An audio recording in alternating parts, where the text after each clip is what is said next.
የኤርትራው ፕሬዝዳንት ኢሳያስ አፈወርቂ በ34ኛው የኤርትራ ነጻነት በዓል ላይ ባደረጉት ንግግር በኢትዮጵያ መንግስት ላይ ጠንካራ ትችት ሰነዘሩ። ፕሬዝዳንት ኢሳያስ በርካታ ኤርትራውያን በተገኙበት ስታዲየም እና በአገሪቱ ብሔራዊ መገናኛ ብዙኃን ላይ በተላለፈው በዚህ ንግግራቸው የውጭ ኃይሎችን በብልጽግና ወኪላቸው አማካኝነት የኢትዮጵያ ሕዝብ ላይ ላለፉት 5 ዓመታት ያወጁት ጦርነት ምን ያህል ተስፋ እንደቆረጡ ያሳያል ብለዋል። የኤርትራ ጦር ደም አፋሳሽ በሆነው የትግራይ ጦርነት ውስጥ ተሳታፊ መሆኑ የሚታወስ ሲሆን ፕሬዝዳንቱ በዚህ ንግግራቸው የውጭ ኃይሎች ያሏቸውን እነማን እንደሆኑ በስም አልጠቀሱም። ኤርትራ ከ2 ዓመታት በፊት በተካሄደው የትግራይ ጦርነት ውስጥ ሰራዊታቸውን ከኢትዮጵያ መንግስት ኃይሎች ጎን አሰልፈው ተሳታፊ የነበሩ ሲሆን የጦርነቱ ማብቃት ተከትሎ ከኢትዮጵያ መንግስት ጋር የነበራቸው ግንኙነት መቀዛቀዙ ይታወሳል። ሊያቀርቡ የሚፈልጓቸው ምክንያቶች ብዙ ናቸው። የውሃ ጉዳይ፣ አባይና ቀይ ባህር፣ የባህር በር ማግኘት፣ የኦሮሞ ህዝብን የማይወክል የኦሮሞ አስተሳሰብ፣ የኩሽና የሴም ግጭት፣ የአፋር ህዝብና መሬትን ለዚህ አጀንዳ መጠቀም እንዲሁም ጦርነትን በሰፊው መቀስቀስ ነው በማለት ከሰዋል። እያንዳንዱ ኢትዮጵያዊ ያለበትን የውጭ እዳ መጠን $575 በላይ መድረሱን ተነገረ። እያንዳንዱ ኢትዮጵያዊ ያለበት የውጭ እዳ መጠን $575.6 መድረሱን የኢትዮጵያ ኢኮኖሚክስ አሶሲዬሽን ባወጣው ሪፖርት ገለጸ። አሶሲዬሽኑ የአገሪቱን ከ2021 እስከ 2023 የኢኮኖሚ አፈጻጸም አስመልክቶ ግንቦት 14 ቀን 2017 ዓ.ም ባወጣው ሪፖርት ኢትዮጵያ እንደ አውሮፓውያን አቆጣጠር እስከ 2023 ድረስ ያለባትን የብድር መጠን $62.5 ቢሊዮን መድረሱንና እያንዳንዱ ኢትዮጵያዊ የተጠቀሰውን መጠን የውጭ እዳ እንዳለበት ጠቁሟል። የብድር ጫናው እንዲበዛ ካደረጉ ምክንያቶች መሀል የመንግስት ወጪ አስተዳደር አቅም ማነስ፣ የፕሮጀክቶች አፈጻጸም ደካማነት፣ ኢኮኖሚው ሊደግፉ የሚችሉ ፕሮጀክቶች አለመስፋት፣ የውጭ ንግድ መቀዛቀዝና የማምረት አቅም እየቀነሰ መምጣቱ ዋነኞቹ እንደሆኑ በሪፖርቱ ጠቅሷል።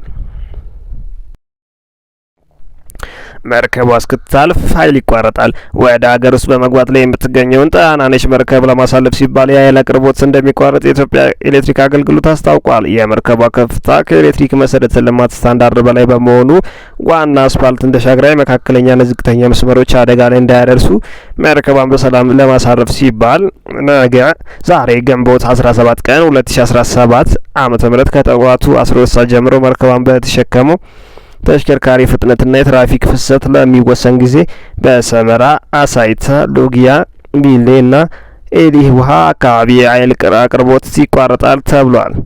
ስለሆነም በአካባቢ የምትገኙ ክቡራን ደንበኞች መርከቧ በሰላም አልፋ አገልግሎቱ እስኪመለስ ድረስ በትዕግስት እንዲጠብቁ ሲል አገልግሎቱ አስታውቋል። የኢትዮጵያ ኤሌክትሪክ አገልግሎት የአይኤምኤፍና የኢትዮጵያ ብድር ጉዳይ። የዓለም አቀፉ ገንዘብ ድርጅት አይኤምኤፍ የስራ አመራር ቦርድ የኢትዮጵያን $3.4 ቢሊዮን ሶስተኛ ዙር የብድር ፕሮግራም አተገባበር ግምገማ ቀደም ሲል በተጠቀሰው ጊዜ ውስጥ ያጸድቃል ተብሎ እንደሚጠበቅ የድርጅቱ ቃል አቀባይ መናገራቸውን ሮይተርስ በዋቢ አድርጎ ዘግቧል። የድርጅቱ የስራ አስፈጻሚ ቦርድ የግምገማ ሰነዱን ለማጽደቅ ቀጠሮ የያዘው በቀጣዩ ሰኔ ወር ነው። ቦርዱ ግምገማውን ካጸደቀ ድርጅቱ ከብድሩ $265 ሚሊዮን ለሀገሪቱ እንዲለቅ ያስችለዋል። ለአፍሪካ ሕዝብ ጤና፣ ስኬት፣ ሰላምና ብልጽግናን እመኛለሁ። ፕሬዝዳንት ቭላድሚር ፑቲን። የሩሲያው ፕሬዝዳንት ቭላድሚር ፑቲን የአፍሪካ ቀንን አስመልክተው ለአፍሪካ ሕዝብና መሪዎች የእንኳን ደስ አላችሁ መልእክትን አስተላልፏል።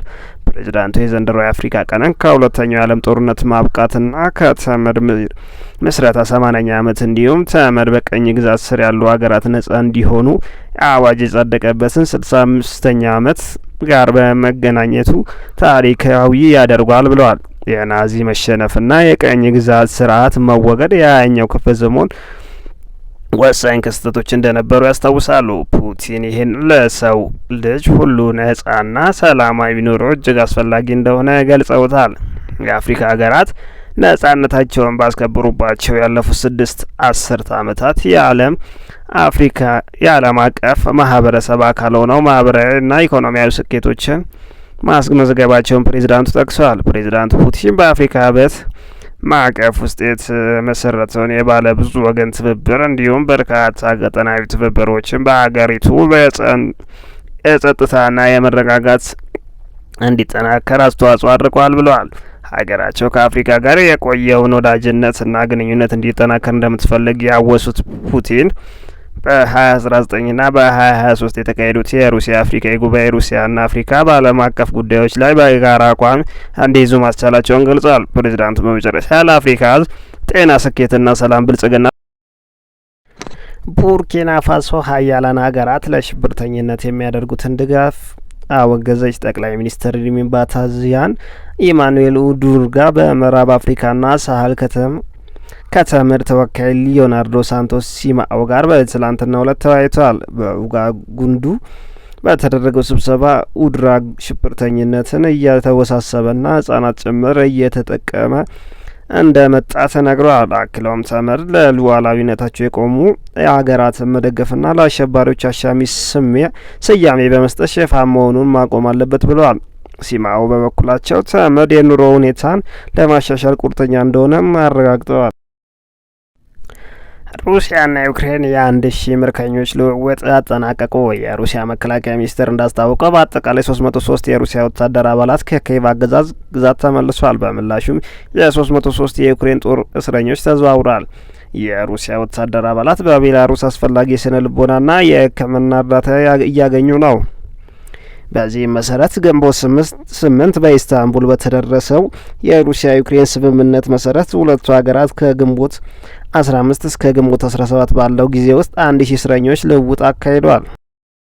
ከአሜሪካ ሁሉን አቀፍ የንግድ ጦርነት ተከፍቶብናል። የአውሮፓ ህብረት ንግድ ኮሚሽን የአውሮፓ ህብረት የንግድ ኮሚሽን አውሮፓን ለማዳን 4 ሳምንታት አሉን ሲሉ ገለጹ። የህብረቱ የንግድ ኮሚሽነር ማሮስ ሰርኮቪች ከአሜሪካ ሁሉን አቀፍ የንግድ ጦርነት ተከፍቶብናል ሲሉ ተናግረዋል። አሜሪካ ከአውሮፓ ገበያ ላይ 50% ቀረጥን መጨመሯ ያስታወቁት ሰስኮቪች አውሮፓን የምናድበት ወሳኝ ጊዜ ላይ እንገኛለን ብለዋል። የትራምፕ አስተዳደር የጣለውን ታሪፍ ምክንያታዊና ግልጽኝነት የጎደለው ሲሉ ተችተዋል።